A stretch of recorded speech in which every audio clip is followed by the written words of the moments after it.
jeudi saint, l'autre vie que tout ça dans jeudi saint, tout ça petit à petit, tout ça qu'on préparait, tout ça dans la semaine mon Pascal. Et on te souhaité maintenant bonne fête de la Pâque. Tout le monde aux Hollandais d'Abisso, dans le Brésil, aux Hollandais d'Abisso, dans le Japon, aux Hollandais d'Abisso, les 4 coins du monde.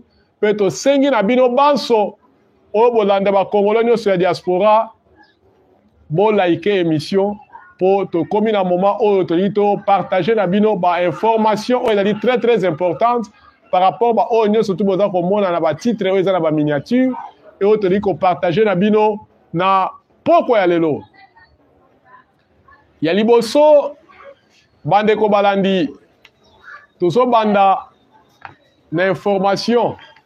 Il y a Madame la gouverneure, il y a Lualaba, na kombo ya Fifi Masuka, Oyo Azali Bongo va interdire à quitter Kinshasa par le service de sécurité.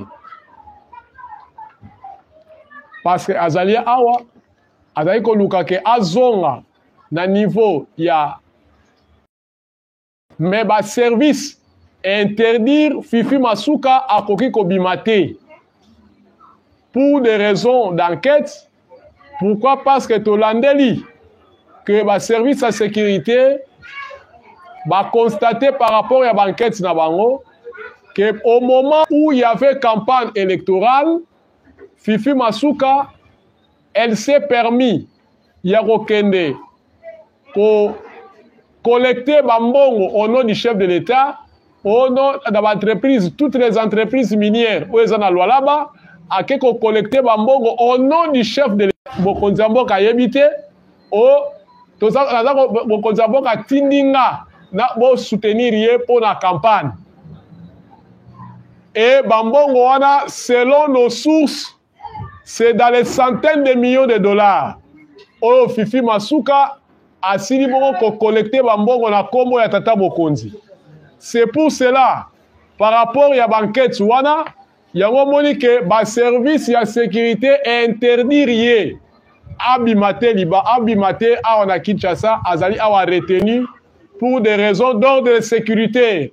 Il y a un moni, Bazak va retenir Fifi Masuka. Donc, Aza honorable, Aza gouverneur en exercice, il y a province, il y a Lualaba, mais Bakangie pour des raisons d'enquête. Parce que va constater à quel qu'on va collecter Bambongo des millions de dollars, na kombo ya Mokonzi ya Mboka. C'est pour cela que va interdire Abimate. Batu une question affaire Modero. Affaire Modero, la question sur soir procès. Vous le savez très bien. Modero, Nsimba a des avoués qui makabunyon surtout Oyo ezaki na PV. Alobi ye ayebi makambuana te. Makambuana andima ki ako sous menace parce que nandenga bade koyoka ba torture na chambre moko ezalaki bongo na niveau ya demiap ndenge ba ko torturer batu alaki stressé akomaki effrayé. Alors, Frous Wade Salaki ke Andi Mamakambu Oyo par rapport à la menace de Baïko Sela Ndimo ya Demiab. Ça, selon Modero Timba. Alors, au cours du procès, parce que Azalaki Bongo a interpellé, Azalaki Bongo arrêté, Azalaki sous détention à cause de la propagation de faux bruits. Et tu as dit que les faux bruits, c'est-à-dire, par rapport, il y a ma source sonore, Oyo, le ministère public à Zanayango, il y a un sala que Modero Timba que va retenir. Alors, la partie défendresse, donc c'est-à-dire la partie de la défense où les avocats, il y a Modero Timba, va soulever qui question, il y a inconstitutionnalité. Alors, par rapport à l'exception, aux acquis levés par les avocats, il y a Modero Timba, la cour apprenant qu'il y a un compte, alors, bah, mekaki, bah, joie qui a un, bah, pesa qui a un, na niveau de la cour constitutionnelle. Alors, nous allons entendre au moment où la Cour va siéger. Maintenant, la Cour constitutionnelle va siéger et maintenant, Européen, ça va réponse par rapport à l'exception Oyo. Et là, qui soulevé dans l'avocat, il y a Modero Timba. Alors, la Cour va, tant Européen, ça va réponse. Alors, la Cour de cassation va encore revenir sur le procès. Alors, Modero Timba n'est pas libéré. Alors, on sera toujours sous détention en attendant que la Cour constitutionnelle est siégée par rapport à l'exception de la qui vont lever. Toujours dans la Cour constitutionnelle. La Cour constitutionnelle est outil sous qu'on accueillir, qu'on réceptionner sans dire requête pour avoir erreur matérielle. La date, il y a Yasouk et qui lobby. C'était hier. Donc, il y a qui clos. Par rapport parce qu'il y avait des erreurs matérielles. Plus de 110 recours. Pour le Kotaki, par rapport à des erreurs matérielles. C'est-à-dire, on va publier dans l'arrêt à court, comme c'est une erreur matérielle. Donc, c'est-à-dire, il y a beaucoup de choses. Parce que la Cour va siéger maintenant et constatuer, comme il y a eu erreur matérielle, et maintenant il y aura ça. Donc c'est-à-dire, il y a une ONG de nos qui peut la corruption. Toujours dans la justice, des MIAP. Et tu peux saisir, bien, tu as besoin, au travers de la ville province de Kinshasa, Tazo Tangela Bino Yango,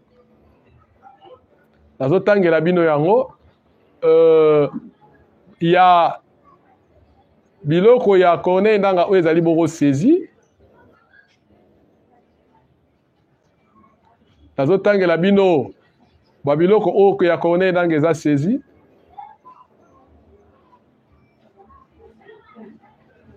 Voilà. Peuple congolais,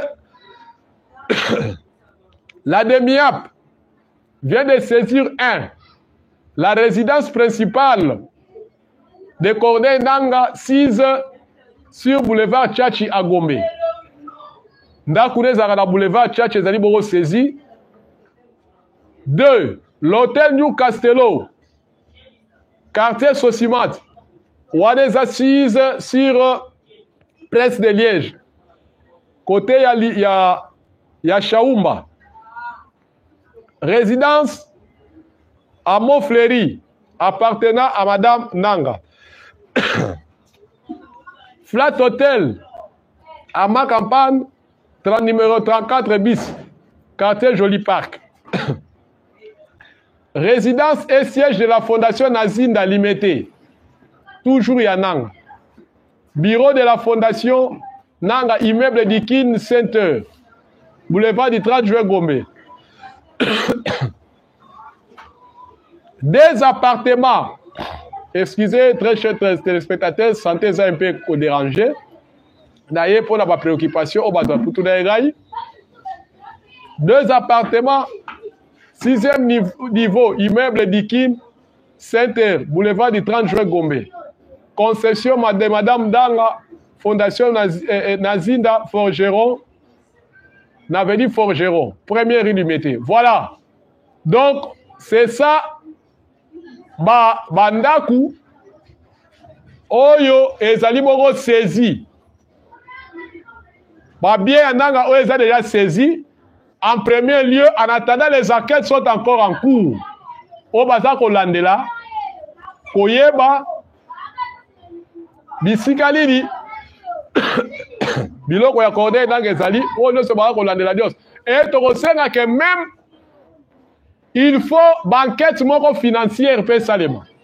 Même un compte bancaire na bango o ezali a faut saisir yango.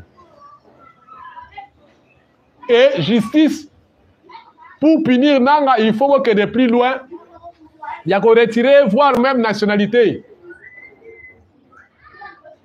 Alors, tous encore beaucoup toujours peuple congolais. La mission d'Abisso. Des réunions se tiennent à Kampala. Des réunions se tiennent à Kampala, à l'hôtel Salama, l'actuel quartier général de l'AFC, ayant pour objectif d'attaquer les provinces de l'Ituri et Ouélé. Alors, cet hôtel appartenant à un certain monsieur Mouniankole.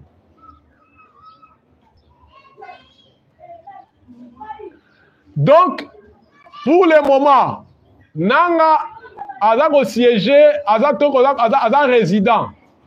Ayaka à niveau, il y a Ituri, il y a Rutshuru, même à niveau de Massis. Mais résidence officielle au quartier général, il y a groupe de rébellion et ça bon à Kampala. Plus précisément, dans l'hôtel hôtel Salama.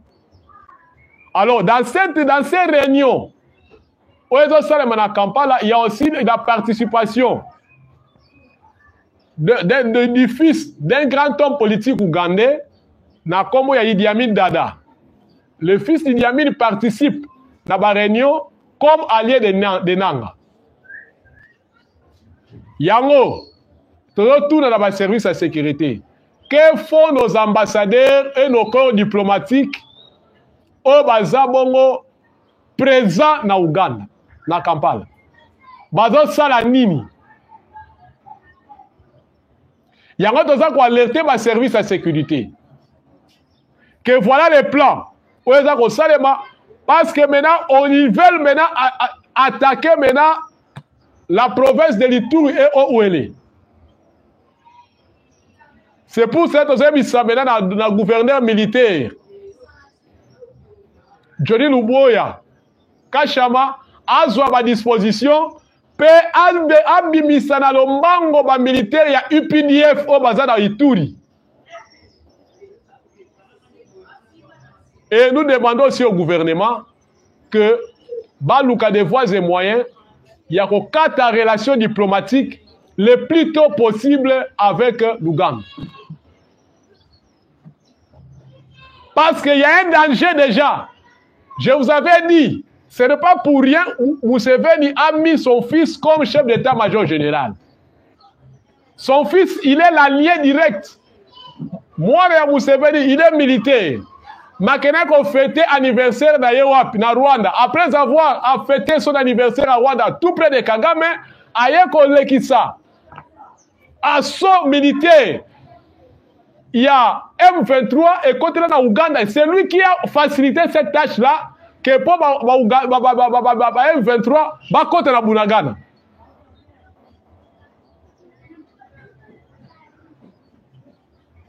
Donc, il n'y a pas à cogiter là, il n'y a pas à réfléchir. Il y a aussi la ministre des Affaires étrangères, pour éviter pourquoi il y a des suspens pour la sortie du gouvernement. Ça fait plus de 70 jours que le président de la République a prêté serment. Pourquoi ça tarde la nomination d'un premier ministre? Pourquoi? Le pays est en guerre. Premier ministre Azate, pourquoi toujours le gouvernement des missionnaires est presté? Pourquoi? C'est pour cela qu'il y a des suspens. Qu'est-ce qui ne va pas? À 70, plus de 70 jours à prestation de serment d'un chef d'État. Pas de gouvernement, dans le Parlement. Toujours des cacophonies, des groupes de monstres, des groupes de caméras. On ne comprend plus rien.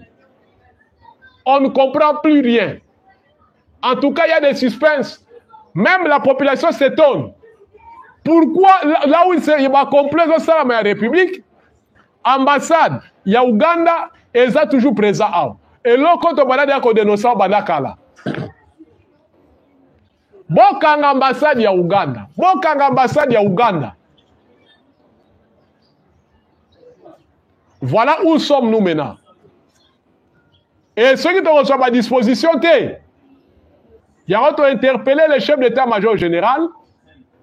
Et surtout, même à terme service de la sécurité, il faut que nani azanani. Surtout dans les demi-heures pour la forme surtout demi-heures pour la moussala kitoko, il faut que nani azanani. Parce que le Rwanda et l'Ouganda, batika bapio la bango partout.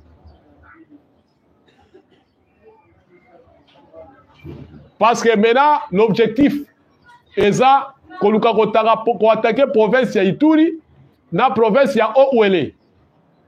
Là où se trouve le petit frère de Corneille Nanga. To sengi na autorité, bon soit à disposition, ya makambo to lobi na bino.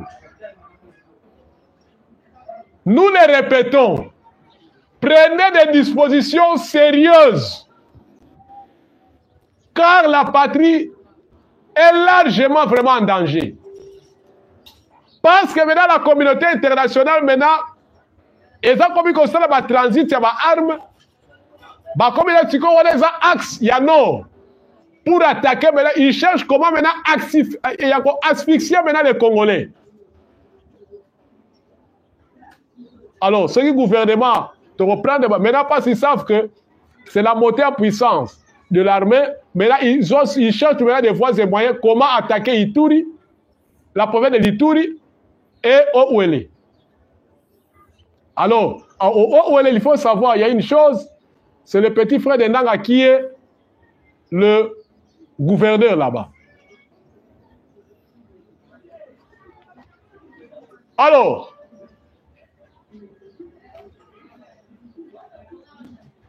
maintenant, une chose encore, nous sommes en train de dénoncer le peuple congolais.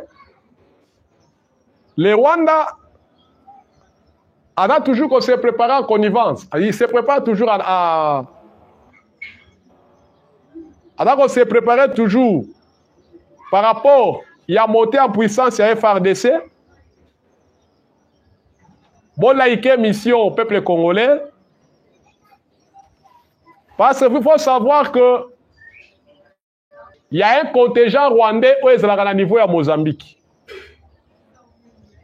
Il y a aussi une base française et à niveau à Mozambique. Ces contingents rwandais, ils sont pour protéger les intérêts français où ils sont à niveau à Mozambique.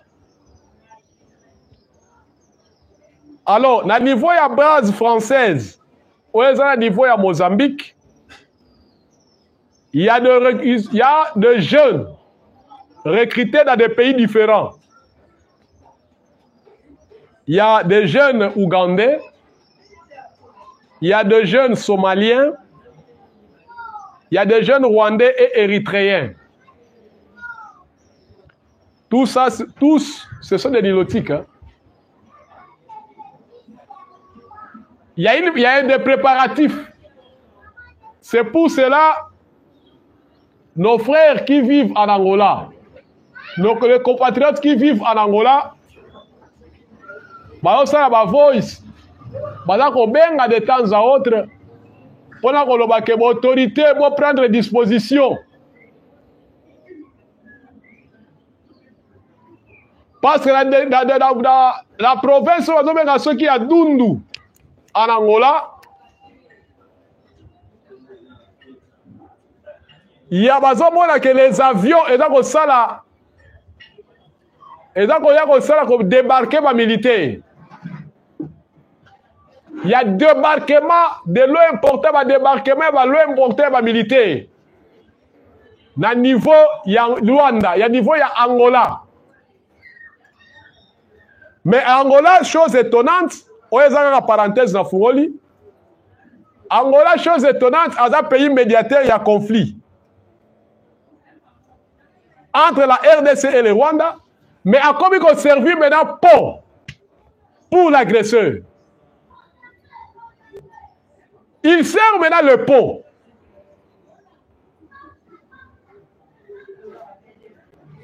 Parce que maintenant, leur objectif, à partir il y a ce parce qu'il faut savoir,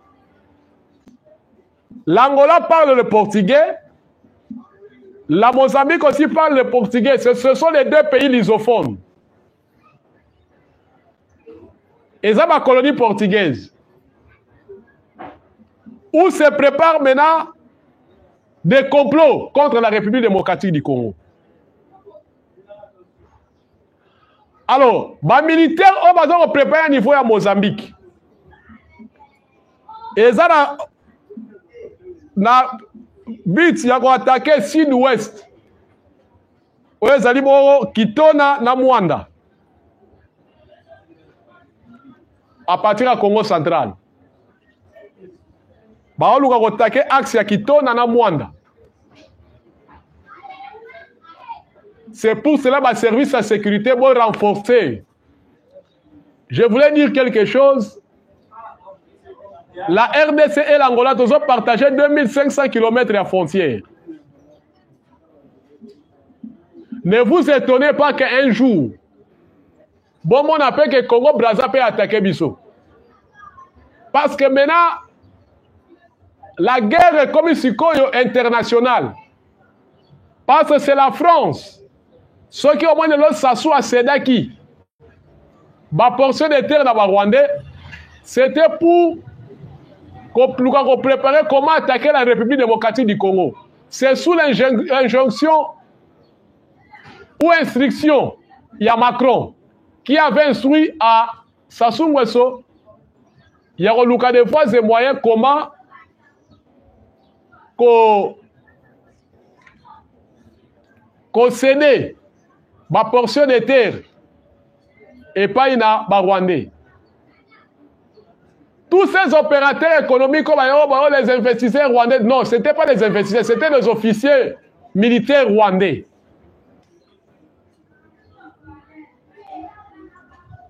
Et pour vous estomaquer, au sein du cabinet, il y a Sassou Nguesso. Sa conseillère spéciale, c'est une nilotique. C'est une toute du Rwanda. La combo à Madame Françoise Joly. Elle a dit conseillère spéciale, recommandée par Macron à son cabinet à Sassou Nguesso. Alors, il y a des attaques qui se préparent. Dans le niveau de Kitona et Mwanda, dans le sud, au niveau de Kassai, surtout dans le niveau de Kamako.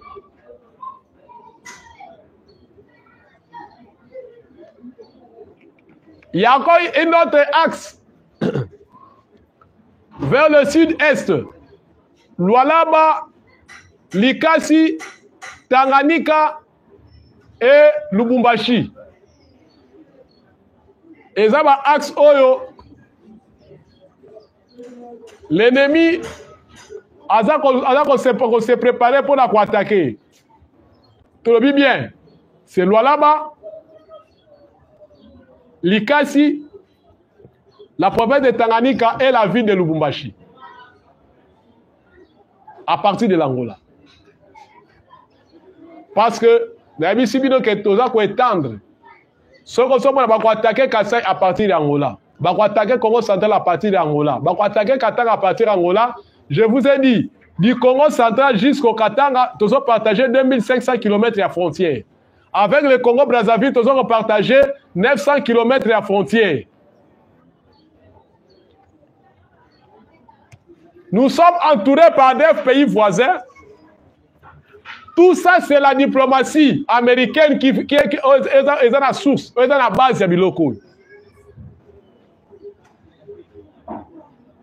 Tant que vous avez Anthony Blinken, qui va tourner dans le Congo-Brazza, tout ça, c'est l'un des moyens pour asphyxier le président Tshisekedi.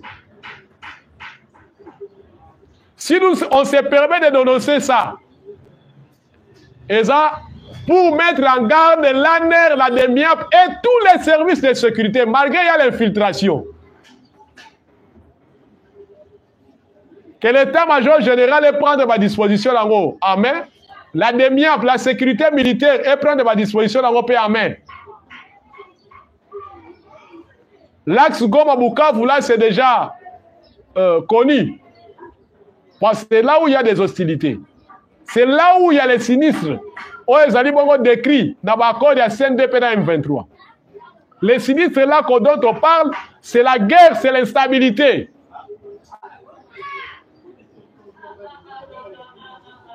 Alors, nous nous sommes posé cette question. que font nos corps diplomatiques au bazar na ba pays oyo Angola na Mozambique. Bazomona makambo oyo te.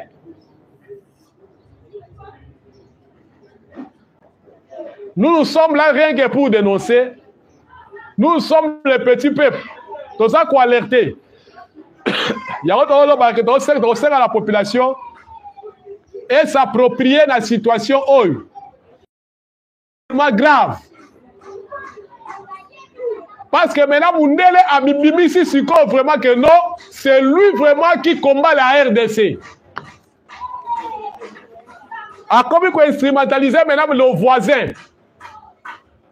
Parce que Angola continue à cadence, Ouganda continue à cadence, tout le monde appelle Congo Brazza pas encore à cadence. Pe Mikole Koya. Boss Moka Mwate, c'est le moment que Kenya a continué à cadence. Boka Mwate, c'est le moment que Kenya continue à cadence ya guerre oyo. Ne vous étonnez pas, cher peuple congolais. Comment on a que Kenya pas côté, pourquoi Kenya pas au côté? Angola si elle appelle cet espace là Rwandais. Congo Brazza n'a parlé pas parce qu'ils sont là. Il y a autre monde dans la situation à Mobondo. Leur base arrière c'est là.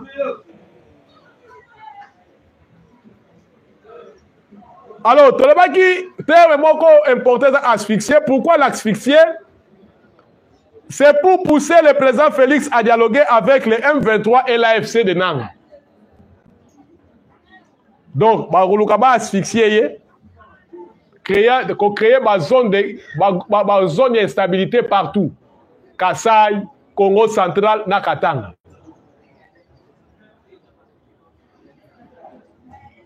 On me parle que déjà Henri Magie a rejoint déjà Nanga. C'était déjà prévisible. Adam Chaloui peut perdre. Ligue des jeunes peut perdre. Henri Magie peut perdre. Dozui Geno Moussousso qui est MLC. Jean-Jacques Mamba. Il y a des gens qui utilisent la pétition.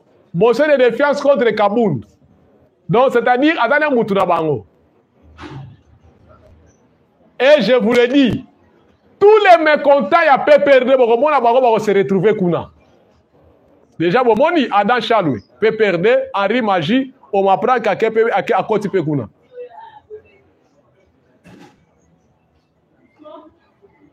On comprend que quand on disait que Kabila, il est de mèche avec Nanga, les gens ne nous ont pas compris.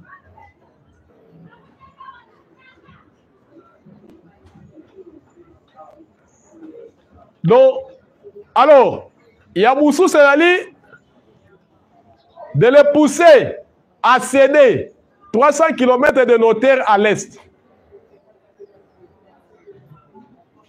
Oh, et ça, article 217 de la Constitution.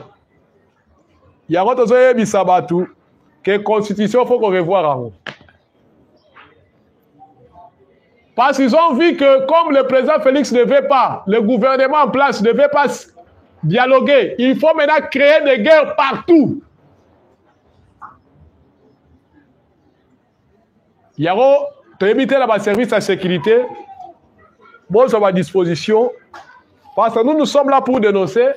Nous avons nos frères, nous avons nos familles qui vivent en Angola, nous avons nos familles qui vivent à l'extérieur du pays, qui voient des choses, on va informer Bissot.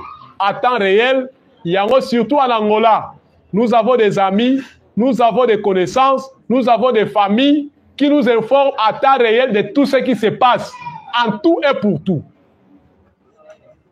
Il y a un Bissot pour vous informer. Maintenant, dialogue. Parce qu'en quelque sorte, la diplomatie, ce n'est qu'une hypocrisie. Là, le barango. Diplomatie, c'est une hypocrisie.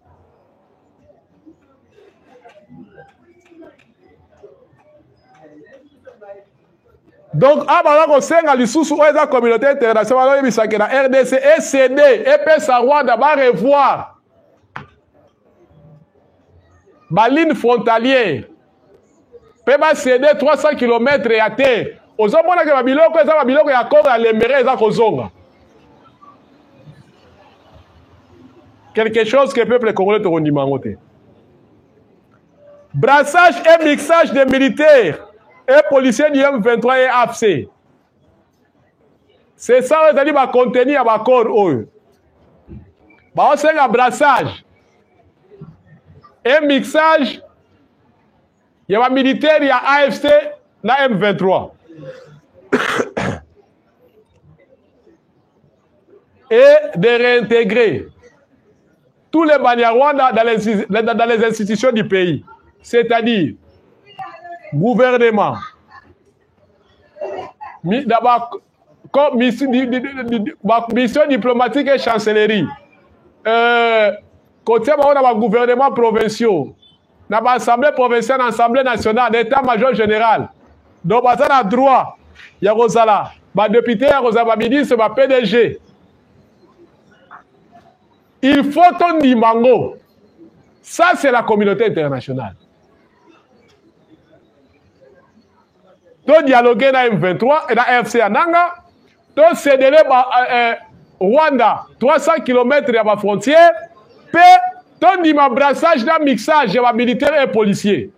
Ya ko bandeko boza libala to solo babiloko il faut une alerte rouge.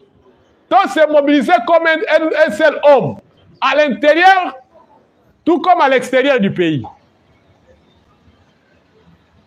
Peut pas réintégrer les Rwandais nyonso au niveau de l'institution. C'est pour cela vous voyez Vital Kamerhe a la manso à la présidence de l'Assemblée nationale pour jouer de tels babajés aux nyonso. Nous avons bien dit que Vital Kamerhe ne travaillera jamais pour les Congolais. Alors, si on travaille pour les Congolais, il ne travaillera jamais. D'accord, je pense qu'il y a un article de Datangela Kibilo la fois dernière. Tout ce monde qui est en train de recommandation de réouverture de la chaîne. M23 est recommandé que la réouverture de la chaîne de Vital Kamerhe. Là, ce sont les accords de Kampala en 2013. Vital Kamerhe était ici à l'opposition contre Kabila, mais M23, d'ailleurs le M23 n'existe pas, c'est le Rwanda. Pour vous estomaquer, le modèle Timba ici, il est de père rwandais et sa mère, il est du Congo central. Mais il fut membre du gouvernement. Il est de souche. Il y a RCD. Il y a un Congo bien. Bon, là, de la paix de Okusu, ce que Congo ya solo. Bon, là, de la de Okusu, s'il est vraiment, réellement, un Nekongo, un véritable Nekongo.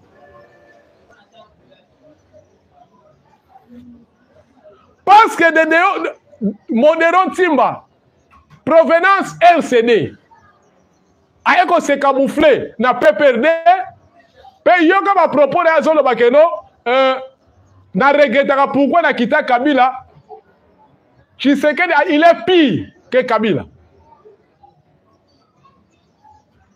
De telles hypocrisies, et je vous le dirai,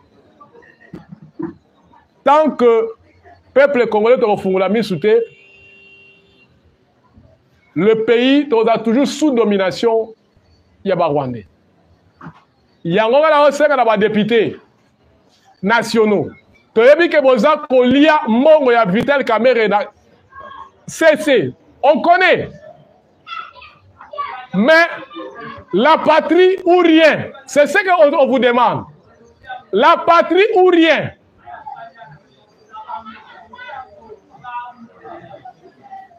Parce que Kamerhe, ce qui a l'objectif de bloquer l'ouest congolité. Azana pour la bloquer, le projet pour la révision de la constitution. La réforme, on va dire la loi. Kamere est venu pour bloquer ça. Surtout, bayebi que dans la législature, tous l'objectif, il y a qu'on toucher statut à l'ancien chef d'État. Kamere le sait très bien qu'il doit être là pour protéger Joseph Kabila. Kamere n'a jamais jamais au Joseph Kabila. Jamais. Attends, Malamote, Moutako Sabinote. Et Kabila ne se séparera jamais avec Joseph Kabila.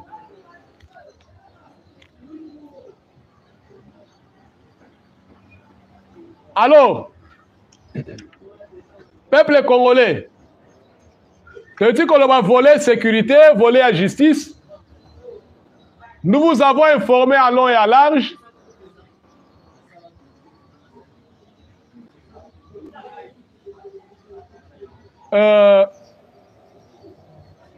pour la macabétali politique. Mais tu connais ce qu'on a volé social, il y a Congolais. En tout cas, voler social à Congolais pour le bas, c'est très macabre. Congolais, pour le moment, ça va vivre une situation inflation sur inflation. $1 pour le moment vaut 3000 francs congolais. $1 équivaut 3000 francs congolais. Inflation monétaire, et ça vraiment à un niveau très exagéré. Moi si, comme gouverneur à Banque Centrale, en tout cas, prestation à Maman Kabedis, vraiment c'est 0 et nul et 0. En tout cas, Maman, on a dans la Banque Centrale. En tout cas, à la mesure pour maîtriser l'inflation. Deuxièmement, flambée de prix de denrées alimentaires. Bilo que c'est à Matamakas. Batoza komi kokate lelo mutu pona bolia malamu na ndaku par jour. Il faut bon dépenser au moins $20 pour la subvention nutritionnelle. Il faut retirer au moins $20. Donc $20, c'est-à-dire 54 000 francs. Au Boromona que non, vous avez mangé à votre faim. Maintenant, avec le maigre salaire, les Congolais vont toucher. Enseignants vont toucher $90 par mois. Député vont toucher à $33 000. Maintenant, Moutoua doit soit $90. Maintenant, par jour, il faut aussi déjeuner, il faut que là-bas $15 à $20 par jour. Sans compter transport, pour le moyen de déplacement, transport. Le transport devient quasiment cher. D'ailleurs, il n'y a pas un tableau tarifaire pour le transport. Ah, on est comme il peut être dans la jungle, surtout pour la situation de transport. C'est vraiment une jungle là organisée. Transco, collier za malamute, biloko eza ya komata, difficulté de transport eza pasi, tableau tarifaire ya transport te bakate prix ezalaka combien, transport comme muta koma kotia prix na ndenge na ye, neti nga sola la mutuka na nga sola bike transport 10 000, ezaka 10 000 wana. Soki ni voisin pa le bike transport na ye na mutuka na ye keza 50 000 wana. Tozolo babiloko passe eza passe bato baza kosouffrir tala ndenge bato baza kotambola na makolo passe mutu musu akomoni kazali na bamoye wana te avandaka mosika na bike etikala tambola nanga makolo malembe mutu akokoma na ndako abimaki ntongo akokoma ta mosu akotambola makolo akokoma ta mosu ba 21h très cassé ndako anga kokoma courant ezalaka te mai eza te il faut azela mai ekobima na 2h du matin. Lobby et resenga ke Abi Manatongo, Abi m'appelle très très matinal. En tout cas, ça passe. Les enseignants, les fonctionnaires de l'État et les militaires, le médecin. Donc, les agents publics de l'État, dans l'ensemble, ils sont très mal payés. Très très mal payés. En tout cas, Tata Mokonzi Bokisa. Bokisa là, bas soldat salaire. Bokisa là, bas soldat salaire. Bas fonctionnaire à l'État, bas toi si bien administration à Mboka. Bokisa là, bas repé salaire. Tosengi. Au revoir à la baisse, salaire à bas député, salaire à bas ministre, salaire, il y a un mandataire public de l'État. Ce n'est pas normal que l'institution soit 38%. Non. Un député provincial va refouter même $3 000. Ça va. Là, ça marche. Au lieu de refouter à $7 000. D'ailleurs, quand on a vu cela qui Kinshasa, c'est-à-dire les députés honoraires, les députés à la législature passée,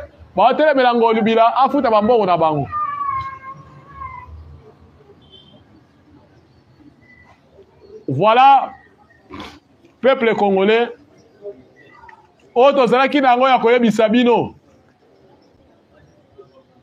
Situation peuple congolais, et ali passe à vivre la passe, à la na passe, comme la na passe, kotang sabana na passe, toute la situation à l'heure actuelle, et ça va para mususu, ba la ba kata déjà classe.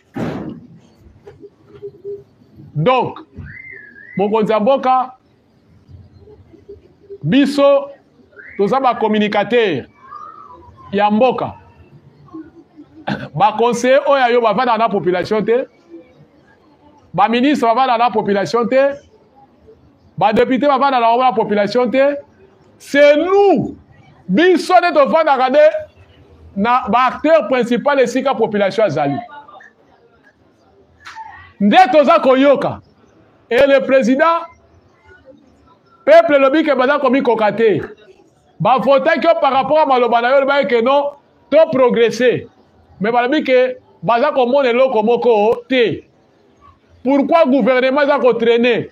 Pourquoi ça traîne? La situation est ce que pour Nini.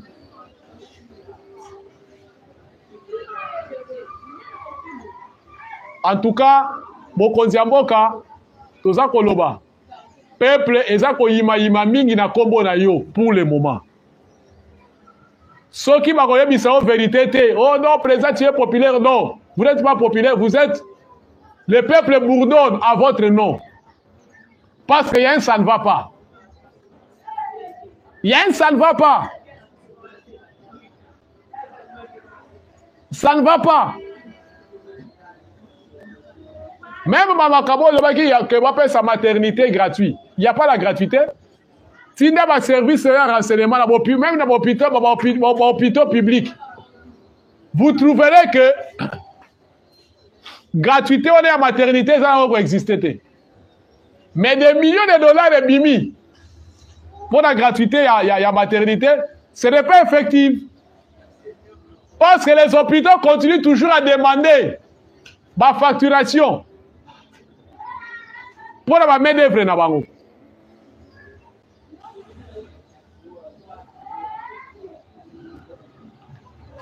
Alors, peuple congolais,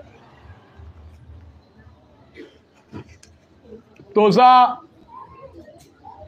de cœur avec vous. Tolobeli situation sociale parce que ça ne va pas. On doit quand même se dire la vérité. Transport et ça passe. Dessert en eau portable, l'électricité et ça la ressoute. Les enseignants, les agents publics de l'État mal payés et voire même inflation monétaire et ça makasi. Biloko ezaya komata makasi. Voire même l'ikasu na mondongo et comme cher na Congo. Donc, elle a moins cher les alsoutés. C'est pour cela que Mokonzi Mboka, population azako ima, peut batuni biloko eza cher, gouvernement azako ménager effort moroté, mais pourquoi salaire à député est comme à $33 000? Pourquoi? Question batuni yango wana. Fonctionnaire va matanga salaire te, enseignant va accélérer salaire te. Qu'on se dise quand même c'est la vérité. Attends, le peut s'enseigner en gros salaire en gros il y a 350 000 francs. À ça on dit. Attends 400 000 francs, attends 500 000 francs. Qu'est-ce qu'il va faire avec ça? Et ça, la Batoumoussou va compter la liste à ses copains qui ne sont même pas enseignants. Ces copains veut dire quoi? Service de contrôle et de paie des enseignants. Mais Batoumoussou va compter dans ses copains, ils ne sont pas enseignants. Pourquoi ministre est-elle sogaye à Koti Batounaye? Ministre est-elle sogaye à Koti Batounaye? C'était le cas de Willy Bakonga. Ou à côté de la famille, il y a un niveau à ses copains.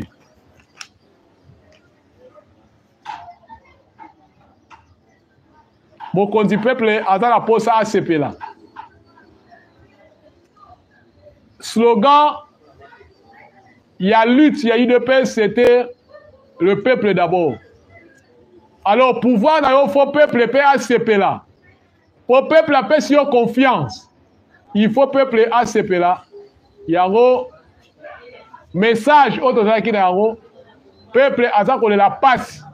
Peuple a ça qu'on souffre. Pour azana makoki pour peuple a ça qu'on bi kokalisu souté. Nous avons une économie informelle.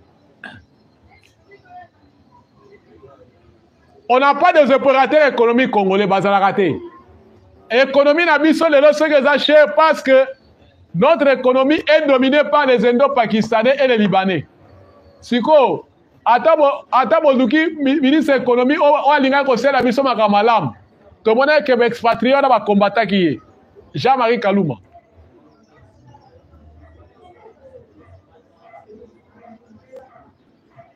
Merci beaucoup peuple congolais pour notre attention à bino. Ndenge bozaki na biso devant etano eke. To pesi bino merci mingi.